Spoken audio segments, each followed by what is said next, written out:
দিল্লির লালকেল্লার মেট্রো স্টেশনের কাছে বিস্ফোরণের পর দেশজুড়ে জারি হয়েছে হাই অ্যালার্ট। বাংলা সহ দেশের সমস্ত রাজ্যে চরম সতর্কতা জারি করা হয়েছে। হাই অ্যালার্ট জারি হয়েছে উত্তরবঙ্গের ভারত বাংলাদেশ এবং নেপাল সীমান্তে। পাশাপাশি রাজ্যের বিভিন্ন জেলাগুলিতেও কড়া নজরদারি চালাচ্ছে পুলিশ প্রশাসন।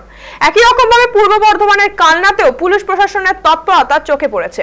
কালনার বাস স্ট্যান্ড ও হোটেলগুলিতে তল্লাশি চালাচ্ছে কালনা থানার পুলিশ।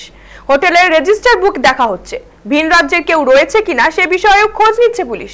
কালনার বৈদ্যপুর মোড়ে চলছে নাকা চেকিং, প্রত্যেকটি গাড়ির ডিকি খুলে চেক করা হচ্ছে।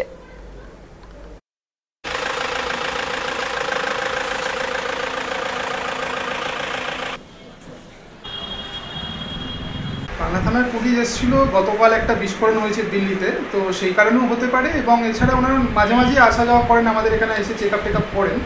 তো আজকেও এসে ওনারা দেখতে চাইলো আমাদের রেজিস্টার্ড খাতা, সমস্ত কিছু ডকুমেন্ট আমরা দেখালাম এবং যে কজন আছে সমস্ত কিছু ওনারা জানলো, সেগুলো আমরা দেখালাম।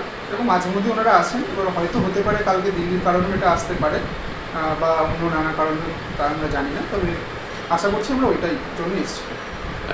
আপনাদের কাছে কি জানতে চাইলেন? আমাদের জানতে চাইলো কজন আছে এবং কোথা থেকে ওনারা এসেছেন, সেসব জানতে চাইলো।